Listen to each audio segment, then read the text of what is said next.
Good evening, everyone, and welcome to this evening's edition of Literary Nights with Unsolicited Press. Today we have a poet and a fiction writer joining us. Elizabeth Joy Levinson is going to be reading from her poetry, and Rocky is going to be reading from her forthcoming novel. So we usually go by alphabetical, by first name, so we're going to do that. But before we get started, I would like to remind you all to like and subscribe. Like the like button on YouTube, subscribe.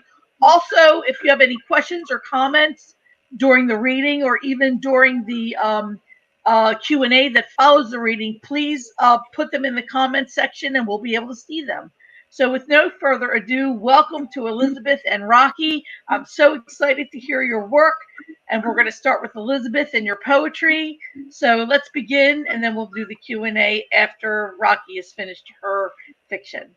So thank you. Thank you so much. Really happy to be here tonight. I'm just gonna read a few poems because I'm at that stage in a cold where if I talk too much, I might start coughing, and nobody wants to hear that. And also, I'm really excited to hear from Rocky's novel. So yeah, I'm gonna start with a couple newer poems, and these are in response to some political comments that have been floating around recently. Okay, and this one I wrote for my birthday, which was like 2 months ago. At some point, you are smack dab in the middle of your life, and then on the other side of that scale. I try to remind myself there's no way to know how far I've dipped into my second act, but it's not a comfort, of course not. It could have tipped at 23, with the end as close as this school day I'm heading towards. After all, I'm just another soft target to welcome a student or to welcome a bullet, another fact of life I'm not ready to lose just yet. So I think we all know what that's about. Yeah. It's hard to be a teacher in this climate, and if there's any teachers out here with us, thank you. Thank you, because we all keep each other going. And this is my the next poem I'm going to read is my childless cat lady poem, Big Manesty. To be honest, I'm tired of being asked why I don't have children. I'd like to tell them how the Venus flytrap shoots up a bloom far above the hunger of the hinged lobes and trichomes, how the plant knows it needs moths or bees, some small vehicle for pollination, continuation. But the flower is a drain, a real energy suck, and once it's done below, those toothy fringed leaves, empty, unable to feed, turn black. I want to tell them this. I imagine a mother as always hungry, and a daughter always just out of reach. Okay, thank you. All right, I'm going to read a couple from my book. This is Uncomfortable Ecologies. This came out with Unsolicited almost a year and a half ago. I'm really, really proud to have had this published with them. And again, happy to be here tonight. Unsolicited has just been a really supportive press, and so I'm really grateful for that. Yeah. All right. What wolves have you been? What wolf are you, and what wolves have you been? The truck stop t-shirt with the wolves walking through your chest, the one you begged for when you were 10. What do they know of you, having been through your ribs, bones that cage nothing, not your lungs, which have always breathed evenly, but that's not how any of this works. What wolf are you, grain against a gray sky? How long have you waited to eat? Have you always waited to eat? When you were hungry and chewing saltines in the back of a minivan parked for some time, what were you waiting for? Water. You waited for water. What wolves have you been? The sharp-side gnash and nip at the small and vulnerable when they fuck up. You will hurt them to save them, but you will also hurt them to save yourself. You didn't mean to, but you probably smacked a wrist. You were 10. What were you waiting for? The wolves were out hunting, but you stayed behind. So the book is a lot about my own childhood growing up, and my family moved around a lot and spent a couple years in Florida, and I really fell in love with the landscape, but not in love with a lot of other things about Florida, and I'm glad that we left when we did, but it has a special place in my heart. Florida Girl. Florida Girl is eating a stalk of celery with peanut butter and sand. She is trying not to choke. Florida Girl knows about flannel moth caterpillars and puss caterpillars, how soft they look and how dangerous their fur. Florida Girl is always chasing her baby brother, who can hit a lizard with a rock dead despite that he is only 3 and doesn't ever want to wear clothes. Florida Girl has an illegal pet tortoise. Her father almost hit it and said it would have died. She feeds it lettuce and lawn. Florida Girl has rich friends, which she shouldn't. They take her to amusement parks. Once she lost $20 at Busch Gardens and cried over it for weeks. Her Florida sister works at a bakery for less than minimum wage because she is less than minimum age, and she brings home day-old bread sometimes. Florida Girl drinks orange juice from the oranges in the yard. Florida Girl has sand in her food because she is always at the beach. When Florida Girl's scholarship dries up, she transfers to public school, where she is bullied mercilessly. One day in geography, she stands on a desk and yells, "Leave me the fuck alone." And miraculously, they do. Everyone. The teachers don't even call her parents. Florida Girl wishes she had yelled anything else instead. Florida Girl never has the right words. The Gulf of Mexico swallowed them all. I'm going to do one more from the book. Pardon me. And then I think maybe just one more short poem, because I can feel my voice expiring. So I apologize. I hope I sound okay. I'm not sound. Yeah, you do. You sound fine. Thank you. All right. Home. At 38, my younger sister has started collecting olive shells, however many she can find. Their lettered and netted shapes litter her shelves. They spill out of plastic boxes, Ziploc bags, and mason jars. How hard a thing it is to hold on to a place, to say, I live here and I am from here. How does a person come to belong? I've rested the skull of a house sparrow in my attic office. Is home the place you bury your dead? House sparrows are from Europe. There they are disappearing. Here they flourish, they outcompete. I have olive shells too. They're incoherent script like electrocardiograms, but nothing lives inside anymore. Only the memory of the body it once carried, and the memory of the bodies they carried beneath the sand where they held their prey close until it was absorbed. I run my thumb over the smooth outer lip, over the sharp edges of the crowning spiral. I ask my husband if he knows what to do with me when I die. Somewhere in this house, I have a garfish scale. Somewhere, I have a butterfly pinned up in a frame. Okay. So I'm gonna read one more. This is like I don't like to read new work, but this is really, really new. And it's for my husband, and our anniversary was yesterday. So I feel like for him, he is my constant supporter, and he's probably on here somewhere right now listening. So this is for him in case he is. When I dream about my husband. Whales swim past us, over us, sleek and gray and enormous. How little they notice us, hanging onto the concrete pylons for dear life, treading a fine line, this bridge, a stitch in the water, a wish for what is wild to know me and to be known. In this dream, we are shoulder to shoulder, half underwater and closer than a day ever allows, both of us breathless in this vortex of their footprints, slicking the surface, leaving us with mirrors through which we see each other. Thank you so much. Wonderful poetry. Okay, so Rocky, tell us a little bit about your book, when you expect it to be, when the pub date is, and a little about what we're going to hear. Yeah, thanks, Elizabeth. Oh, so beautiful. Thank you. Wow. Moving. My book is called No One's Leaving. It is going to be out in February, early February. I'm going to read kind of like this, not in the middle, but like the second quarter maybe of it.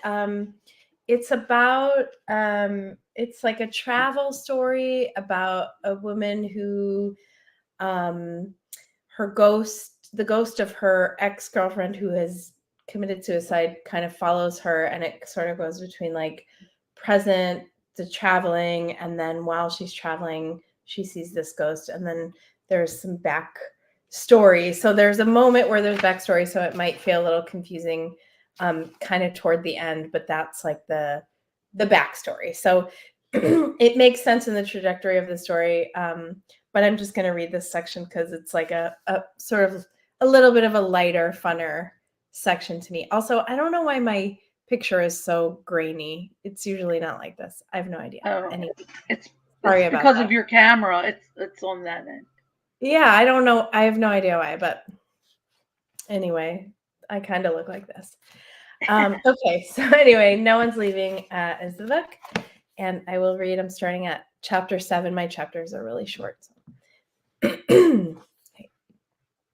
Canterbury is one town over from Dover, one town closer to the other side of England en route to Ireland, a place I've no ancestral connection to, but whose air I have always wanted to breathe in.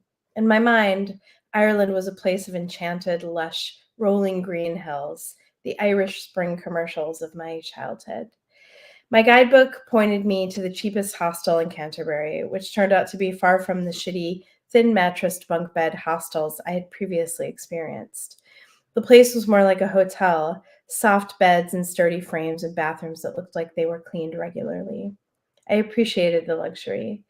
There was comfort in being in a small, cared-for town, like the set of an old British mystery TV show. Worn-in cobblestone streets, castle-shaped buildings made of stone, and small dark pubs on every corner.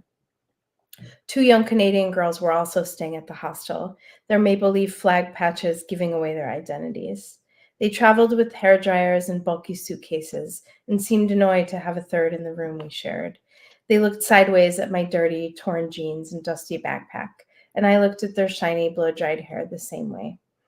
We didn't talk much, but when we did, I pretended to be completely Israeli, speaking with my parents' accent, an armor that served me well, if not to fool people, to deter them. On the evening of my arrival, I met Nina. I saw her at the communal dinner table and decided that if she talked to me, I would stay an extra night. Nina had dark curly hair and sleek green eyes. She was athletic, strong-looking, and grungy. She looked like my best friend from junior high, Margaret. Margaret was my first crush, that crush you realize only when you're many years removed. She had 12 brothers and sisters. They all played soccer with natural athleticism, like the Partridge Family, only sports instead of music. Margaret made me laugh so hard I peed in my pants more than once. We got sent out into the hall for laughing, which only gave us more space to laugh. Her house was full of kids kicking soccer balls around inside a living room absent of furniture. Someone was always baking something, someone else always crying, the sound of life packed so tight into a tiny 3-bedroom house I envied. What I envied more was her endless embodied joy, a feeling I thought I could never have if I didn't live in the continual party of her life with her siblings. I visited her house as much as I could, staying as long as I could stand the chaos. The more time I spent with her and grew to know her siblings, the deeper I unknowingly fell for her. I thought about her all the time as I fell asleep and when I woke in the morning, thinking about funny things to make her laugh. When we laughed together, we looked at each other too long. Her eyes were the first sparkly eyes I never wanted to let go of. I didn't know I really loved Margaret until after she went to the private Catholic girls' school and never spoke to me again. I was leaning into my love for her, and she was learning to shame it away. She broke my heart without knowing, without her knowing, without my knowing. Maybe her heart was broken too. Do you like spaghetti? Nina asked me at dinner. I nodded. I made it, she said in a non-British accent. You did? Yes, I'm doing a work trade here. I'm from Germany. Where are you from? America, I said. That's so cool, she said. I want to go there someday. Do you want to hang out after dinner? It's so boring here. Yes, yes, yes. It was almost summer, which meant the sun didn't set until 7:30 p.m. Nina took me to a field half a mile from the hostel.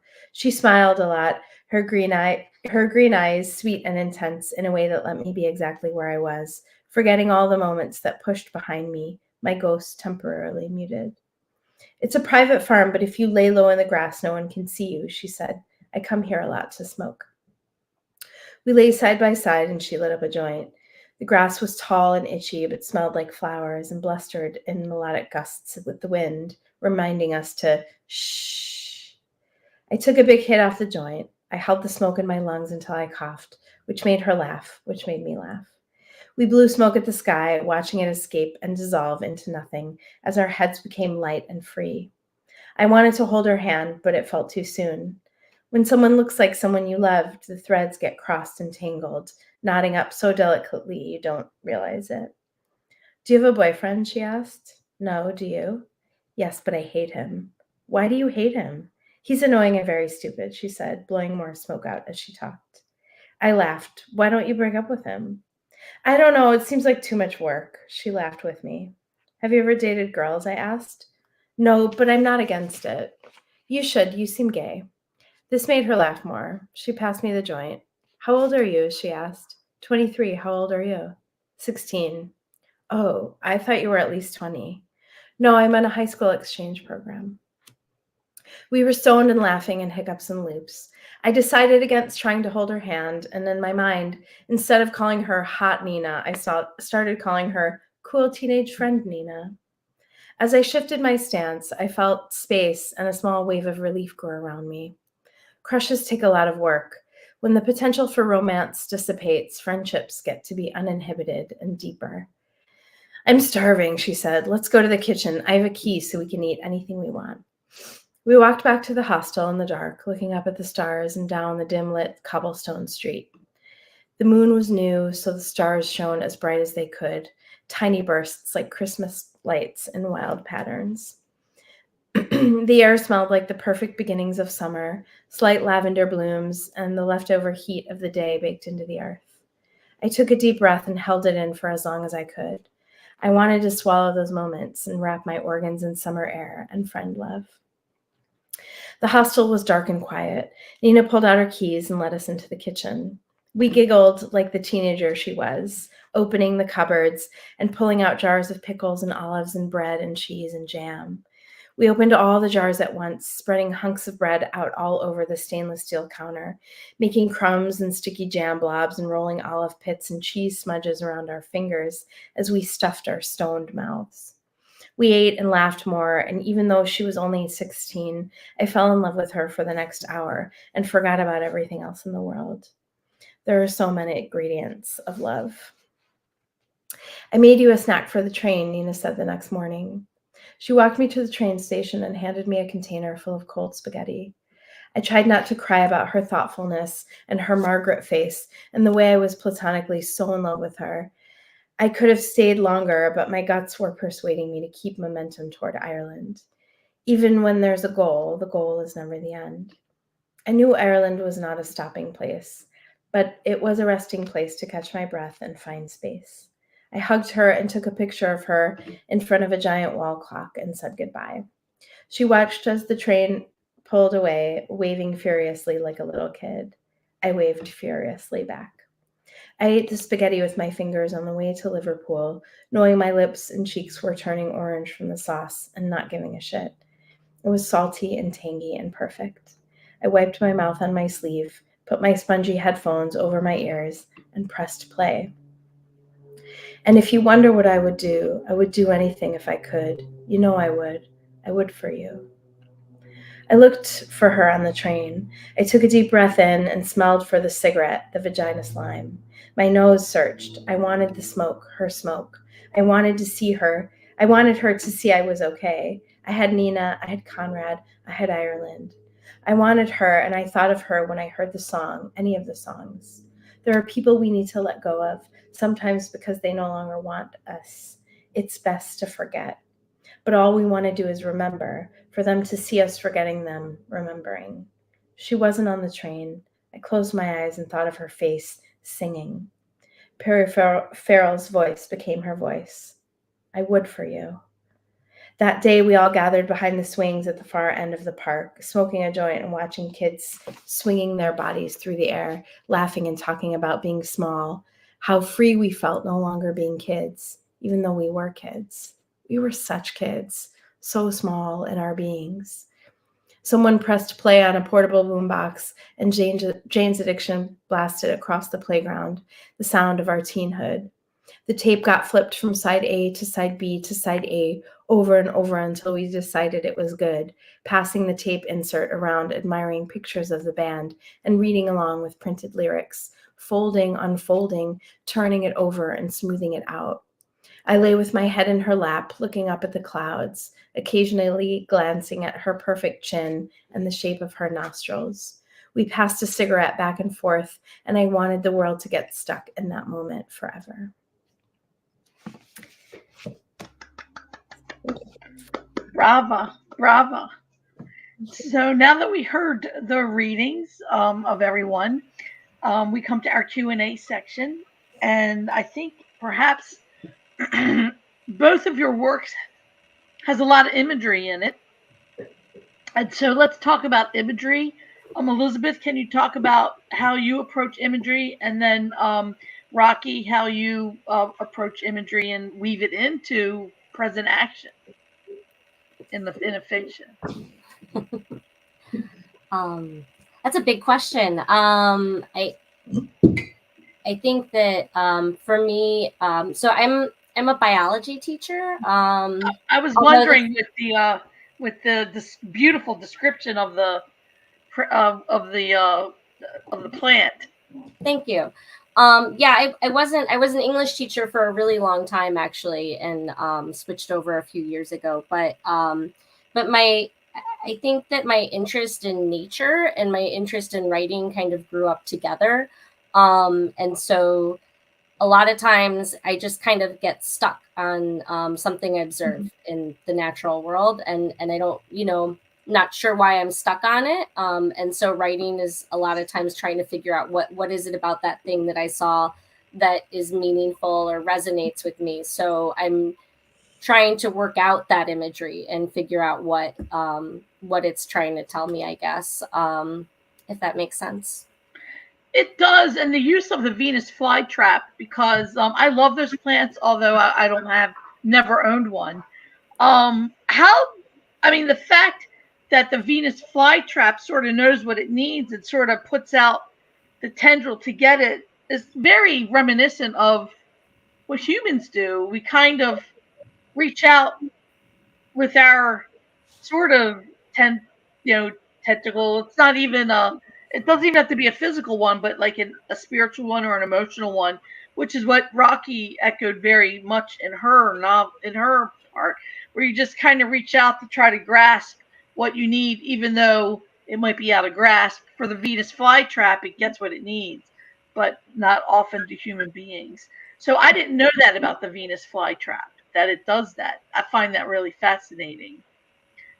And that metaphor really prescient.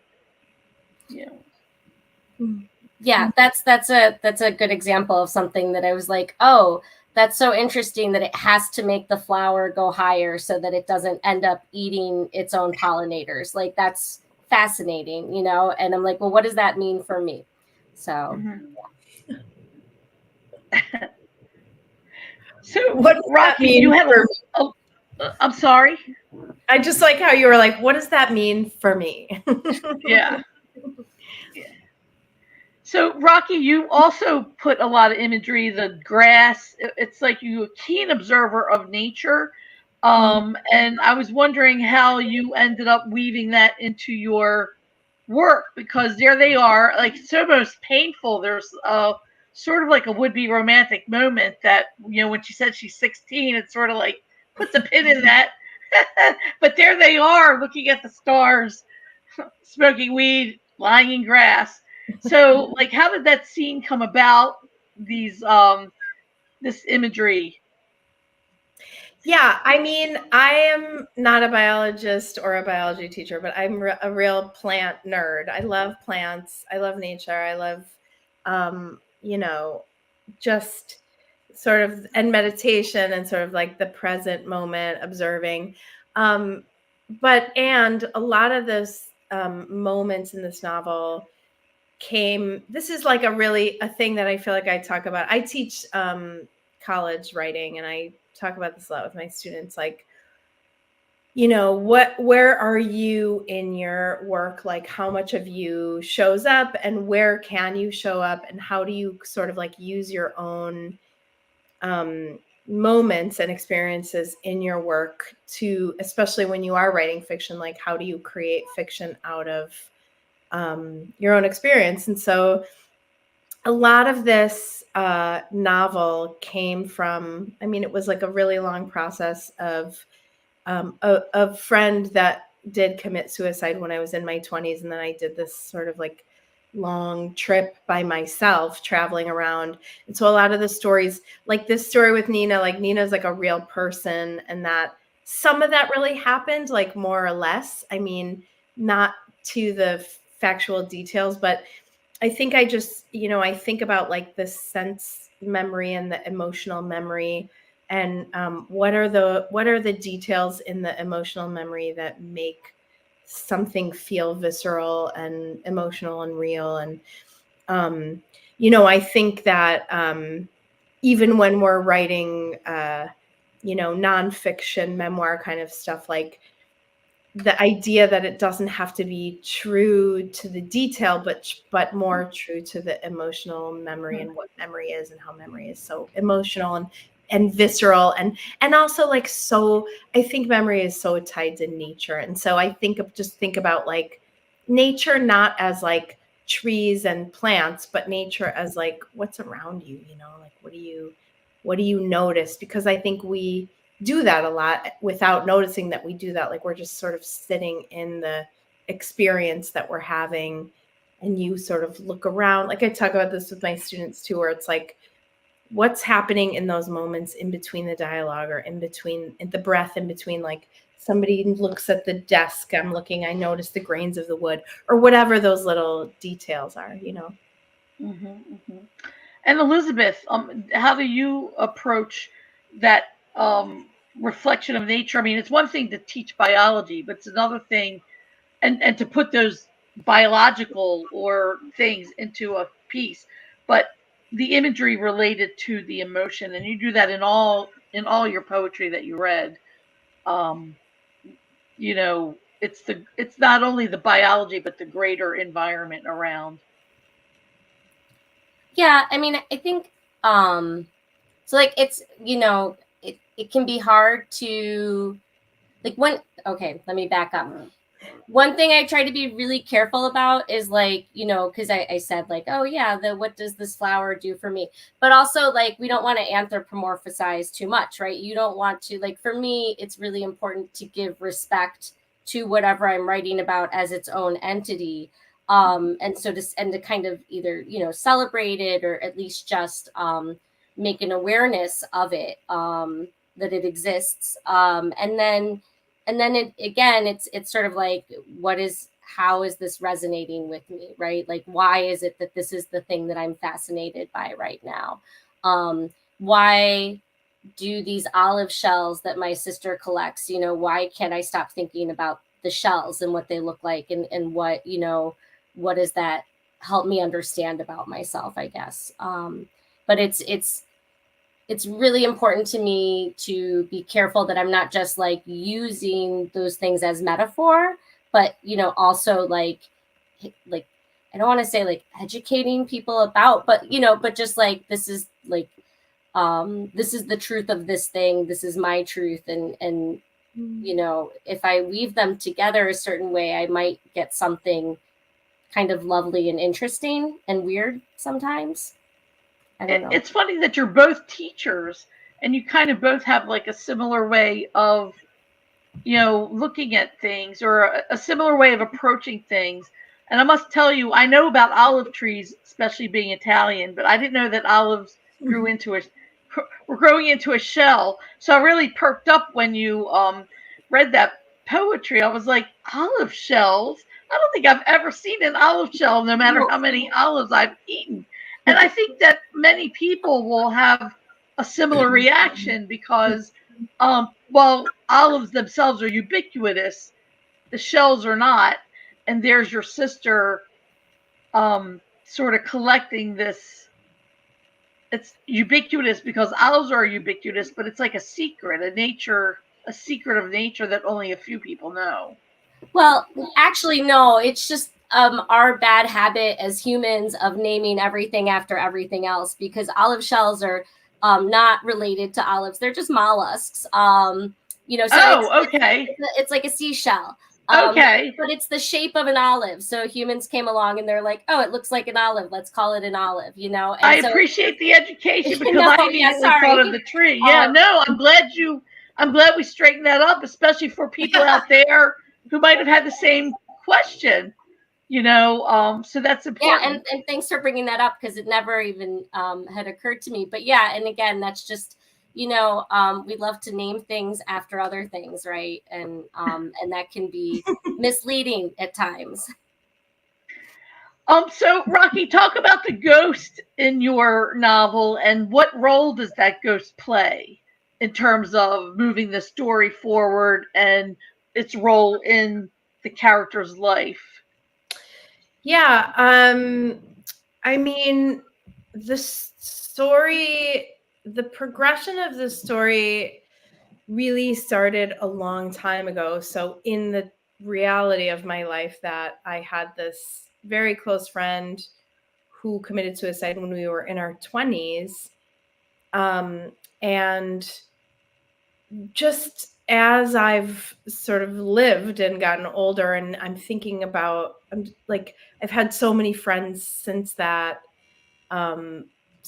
situation die from different things, and thinking about grief and what it looks like, and that feeling. A lot of it was like that feeling of how you have like friends from when you're young, like in your 20s and teens, and then you lose touch, and then you reconnect, and you're like, did that happen? And then you're like, oh, remember this thing that happened? Did that happen? And there are so many moments where I wish that I could ask her and talk to her, and I can't, because she is not alive. And so it was kind of like that feeling, and just sort of like, I wanted to sort of try to have some conversations with her through this story, through this character, and through these sort of scenarios. Like, I think a lot of times when we write anything, but in particular fiction, we can kind of use fiction as like, like a dream, like a way in to have conversations or resolve things or heal things that we didn't really get to do, or we can't do in the reality of our lives. I mean, I think art does that anyway in general, but for me, I think a lot of it is like through fiction that I can kind of like heal things or resolve things. So the ghost is this friend, but she's also an amalgamation. Like the ghost, as described in the book, is not clearly to me. I mean, you wouldn't know as the reader, but to me, she's not just this one person. She's like an amalgamation of a few people in my very young, early youth, women who were like very important to me, and who really like shaped my identity and my growth. So that's the ghost. So we have present time, but the present is right after the death, and then it's this travel story, and then there's the backstory, then there's the moments of seeing the ghost during the travels, and then there are like sort of the backstory of their relationship. Does the ghost ever get resolved? In her mind? I mean, I don't even know what resolved means. resolve. Well, does she come to peace with the presence of the ghost? Right. I think so. Maybe a little bit in the end. I think there's a little bit of a resolution. It's not like tie it in a bow resolution, but there's definitely like the ending is she's like, and I have let go as much as I could. Yeah, I think to a degree. Not, it's not leaving hanging, but it's not. Well, there's an emotional catharsis or an emotional resolution. Yes, that's a good distinction. There's an emotional resolution. Yeah. So let's talk about writing discipline. How do you write every day? Each of you answer. Do you write every day? Do you keep a journal? How do you approach the writing life? Because writing tends to be a jealous master, and it's a huge time suck. And a lot of people might just get irate that you keep saying no because you have to write. No, I have to write. I'm writing now. So talk about your approach to the work. Go ahead. Yeah, go ahead, Elizabeth. I was just talking, so I feel like. Okay. So I write when I can. I don't have, I write every day, but I don't have like a set schedule. I do commute on public transportation to work every day. And a lot of times I'm on the bus before the sun comes up. And that is like, for some reason, just really magical for me. So that's when I get a lot of my writing done. But like my husband and I go hiking a lot, and I've gotten really comfortable writing on my phone. I think a lot of us have. And you always have your phone with you. And that's like, so if we're hiking, I will start writing, it's just like pockets of time, that I steal for, ideas and drafting. The hard part for me is finding time to sit down and revise, and then the, submission process, the marketing, all the stuff that you have to do outside of the writing. But yeah, I do write every day. I try to carve out a little time on Sundays to do revision, but I'm not as disciplined about it as I should be. And that's Rocky, amazing. What about you? Yeah, I am like the worst. I'm like so lazy. I am like, I don't understand those people who are like, I don't know how to rest. I don't know how to take break. I'm like, I'm one of those people. Oh my God. I can win the award for like, I know how to rest. I will rest the fuck out of my life. I love resting. I love not doing anything. Like, my daughter says the same thing. She says sleeping is underrated. People need to sleep more. I love it. I don't understand. I'm such a lazy piece of shit. Not really. But I'm not a piece of shit. I am so bad at writing. I have moments. I wrote this novel. I was so lucky a few years ago. I got to do I got accepted to 2 separate residencies. And that's how I wrote this. And then I have 2 other books, but the one before this is a short story book, which I wrote a lot of it when I was in grad school. And then the other one is a memoir, which was like a different process because it's about my family and I was talking to my family. So they gave me a lot of content. Like this novel, I feel like I had a lot of it in separate pieces. And I was like, oh, it actually goes together. So I'm kind of the opposite, Elizabeth. Like I'm really good at like the revision stage when I have a lot of stuff already there. I'm really good at sort of, then I'm like, cool, now I have something to do and I can put it together. But the process of like, I do not write every day. I want to. I think about writing every day. I think about what I want to write. I dream about it. I make weird little notes. Sometimes it's on my list of things to do every day, like write in capital letters, and it rarely gets crossed off. Like it's on my list today. Didn't do it. But I have ideas. And so then I end up doing it in like these weird bursts where I'll like if I can like hook myself in the moment and sit down and be like, oh, I feel it, and then I sit down and do it, then I can, if I have like a day, then I'll just like write all day, and then it's like that. I'm not a good like a little bit everyday person. And I deeply envy people who are like that, and I want to be like that. And it is like one of my goals to, I do journal, but again, and I'm teaching writing, and I have like so much to read all the time from my students. And so I feel like that thing where people say like when it's your job, it's harder to do it. And I do have that, but I don't think it's impossible. I have a whole book in me that is in there, and I just have to sit down and do it. So one of these days, before a whole year has passed from today, so mark my words, come back to me, I will have written at least part of it. It's funny that you describe yourself as being lazy, but you also describe yourself as having 3 books. I mean, like, that's kind of like a little disconnect there. I doubt that you're lazy about writing because you have 3 books.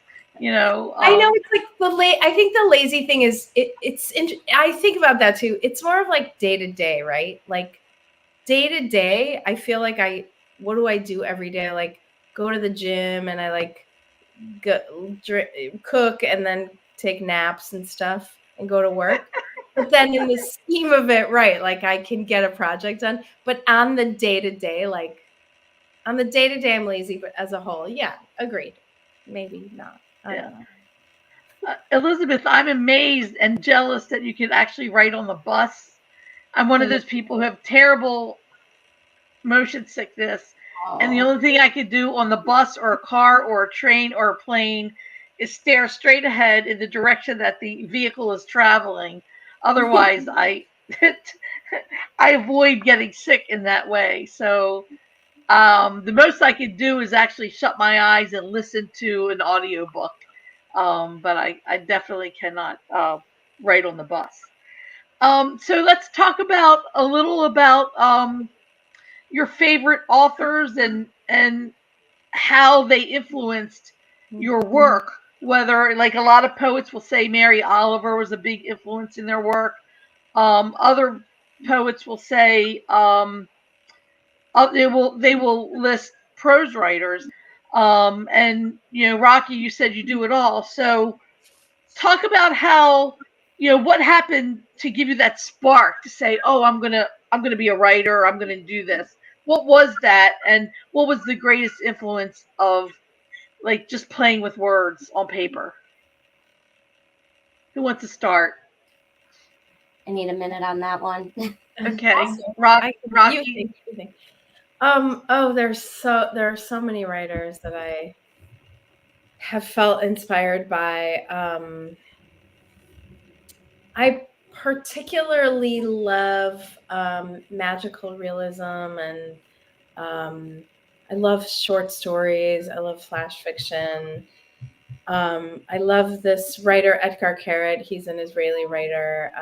I actually got to meet him in like a book thing with my mom. My mom's in this like book group, and they're Israeli. He's Israeli, and so the whole thing was in Hebrew, and that was like, I don't read his work in Hebrew, but it was cool to like hear him read in Hebrew and get to speak with him in that capacity. I love Jeanette Winterson. I love Jhumpa Lahiri. I love Amy Bender. I love Diane DePrima. I love Lauren Groff. I love, there's just like so many, writers like Diane DePrima, and then newer writers like Laura Vandenberg and Catherine Lacey, and just a lot of like people who are doing fiction in these sort of like weird. Oh, I'm reading right now Miranda July's new book, which is everybody's talking about it. I don't know if you guys read it. It's really interesting, and she's so weird and artsy, and like, but it's very also like real and relatable. And I mean, there's so many writers along the way, and I particularly love when writers can take something like just sort of like regular day-to-day mundane stuff and make it, detailed, which I think goes back to that question you had about this senses and the nature and like that sort of like, presence and noticing those little things. I love that kind of stuff. Amy Bender does that really well, I think. What was I going to say about that? Yeah, I mean, just in general, that's sort of my styles that I love to read. Yeah. And Elizabeth? Yeah, I'm still like, it's just, yeah, it's a really big question. I love Amy Bender too, since I'm going to say that. But yeah, I read everything. I read, a lot of poetry. I read a lot of contemporary poetry. Like, I think like right now it's easier for me to say like, oh, I really like certain journals, because I'm constantly finding new amazing writers that are like, like, oh, this was the first poem they published and it's like genius. And I think that's like one thing that's really great about digital. It's also kind of scary, not to go on a tangent, but you see like a journal publishes for 2 years and then disappears with everybody's work that was in it. And so it's a little scary, but also really exciting.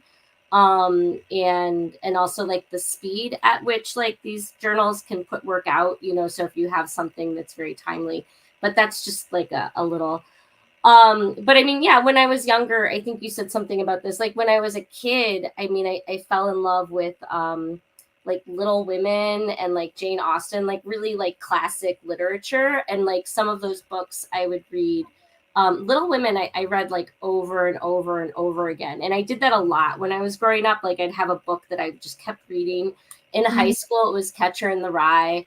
Like I just read it over and over again. And like then when I was in college, I'm like, oh, this book is awful for lots of reasons. And now between, but it's just I don't know, something about like storytelling, and just like the way people were creating worlds, and and at times, and I'm not trying to like paint myself in a certain light, but at times like those worlds were just so much more interesting or than my own, right? And so it was like such escapism for me, and safer because like I knew it, and so I could go back to it again and again.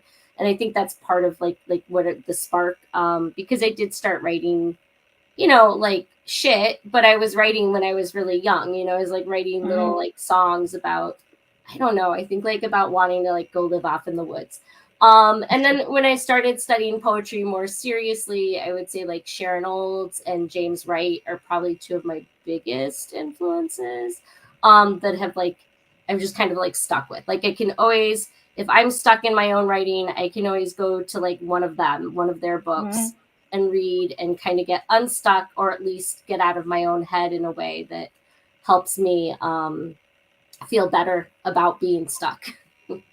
Yeah, that's what actually I was sort of trying to get at, is who do you turn to when you feel stuck, or when you reach one of those things like, oh, what happens next? Like the draft of discovery is always the hardest one, because you really don't know what happens next until it it works itself out what happens next.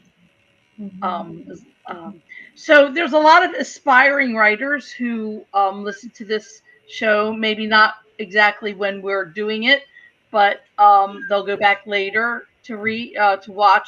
What is your advice to aspiring writers? And I know you're both teachers, so what would you tell your students who come to you to say, I really want to be a writer?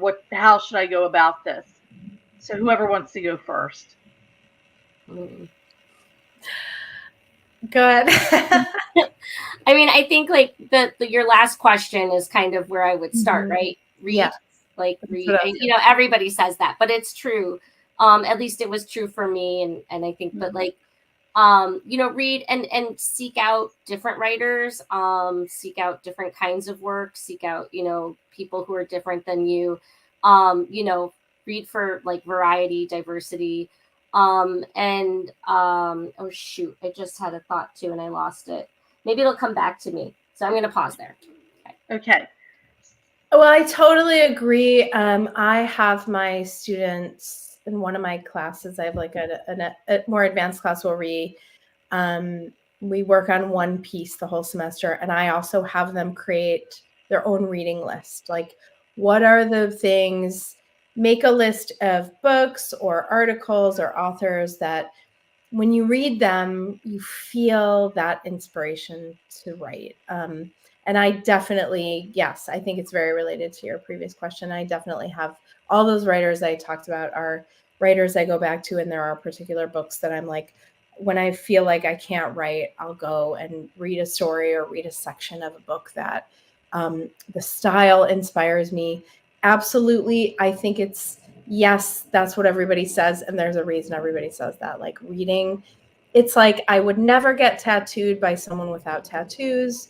I'm not going to a male gynecologist. Like, I want, you have to have the experience of the thing to do the thing. Like, the more you do that, the more like you learn so much about writing just by reading.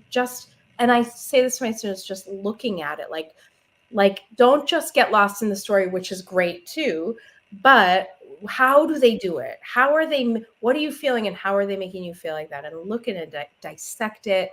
And also, like, with everything, like, practice, which I feel like, look at me, I'm not sitting here writing every day, but look at you, Elizabeth, you are. Like, write as much as you can, do the practice.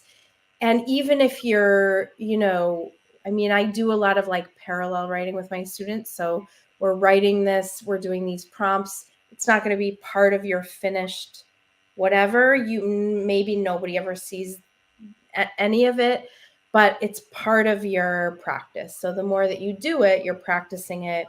It's not about what are you going to publish. It's just about like being in the practice, right? Observing, writing notes, stories, whatever the thing is. I mean, I think it's like kind of a simple, basic thing, and it's with anything you want to do. Like, and knowing that like it's not going to be good in the beginning. Nobody's good in the beginning. That idea of rejections. Oh, I mean, I used to cry all the time. Like, if still cried about it, like, forget it. What am I living for? It's too much. I mean, obviously I don't cry anymore, but I used to cry. Like you have to feel all that stuff, and you have to have all those rejections, because it's like every athlete, every musician, every artist, every writer, everybody knows. If you don't know what that is, you haven't arrived yet, or you're not even close to arriving, Mm-hmm.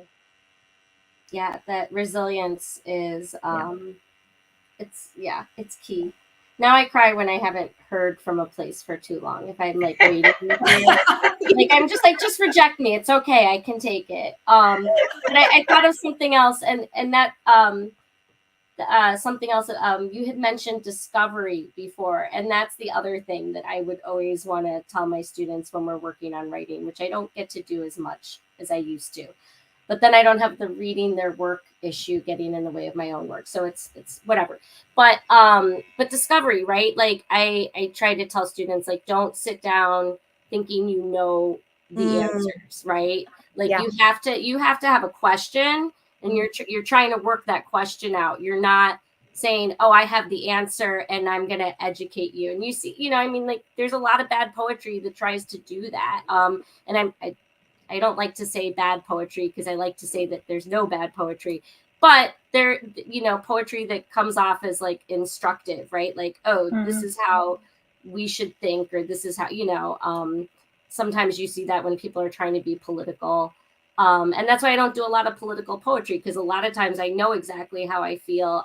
There's no question I'm trying to work out. And so I think that discovery draft that you mentioned before, that's really key too. Curiosity, vulnerability, right? Like letting go of what you think it's supposed to be, not forcing things, allowing things, right? Like that, like relaxing into it. Yeah. And allowing your characters to surprise you, giving them enough pressure and conflict that they surprise you in how they try to resolve it. I love that. And I think like I think that for some people it is really helpful to do, especially with like novels, to do outlines and backstories and all that stuff. And I love that stuff. And I don't do that. I'm very like, I want to see what happens. Like, I feel like channeled in my writing. Like, I sit down and I'm like, who the fuck knows? I didn't know. There's so much that came in this novel that I had no idea. I don't know who these people are. I don't know where they came from, but they just arrived as I was doing it, and I let it. And there were also not being afraid to, follow something and then being like, ugh, no. And then there was a lot of stuff that I wrote in this novel, and I was so lucky to have my writing partner with me, and she was like, no. And I was like, yeah, you're right. And I deleted like a huge chunk of it. And she was like, that's not it. Like, good for you. Put it somewhere else. Go in this direction. And so also, right, not being afraid to like share your work and be vulnerable and sharing it, and being, even if your editors or your readers or whoever, even if they don't totally get what you're doing. And I say this to my students too, because we do a lot of critique, like always consider it, and especially consider when you don't want to take the feedback or the critique. Why? Like, what is it about it, right? Like, it's not just about what you want and what's good and what's pleasing, but also like notice the things that you have resistance to, and why do you have resistance? Like, it's like a digging very deep into yourself. That is so true. And the other thing, I think the saying is kill your darlings. I went to hear a writer, an author read from her new book. I can't remember who it was because I always go to author readings. And she said, in the writing of this book, I only was forced to kill like 800 words or 1,800 words. However many was, I just remember it was this huge number of words. And basically what she did was she deleted half the book and started all over again. Yeah. Because sometimes you have to do that. Yeah, that's so real. So is there anything I haven't asked you that you think is really important that you want people to know about your work? And Rocky, when exactly is your book coming out? Do you know a pub date? Yeah, February 7th. And I'll do a little, this isn't, the cover is something like this, but not exactly this, but close Okay. enough. Yes. And it is part of this, Unsolicited Press is doing this Year of the Woman X. So there's a bunch of us, and that's going to be really fun. And we'll be at AWP doing readings and stuff in LA. And very excited about that. But February 4th, and it is for pre-order. And I think, are you part of this too, Elizabeth? Yes, I am. My book comes out in January 7th. Oh, Rosalie, you are. Yes. Yes. Oh, my book was pre-year. Mine came out in 2023. Last year. Yeah. Okay. Yeah. Right. Yeah, but I love the title of your work.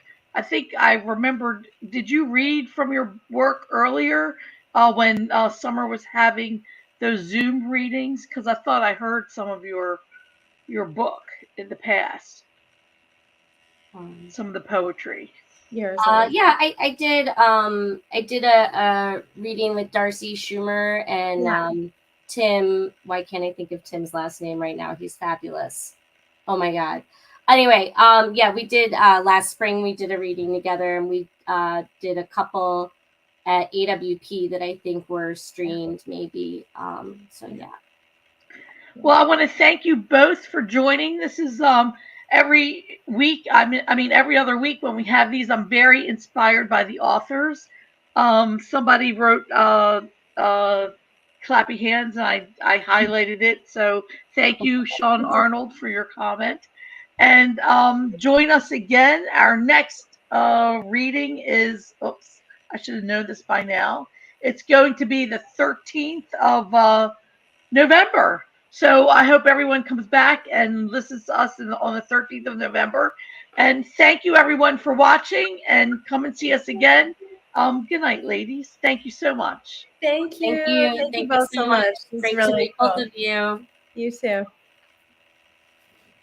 Mm.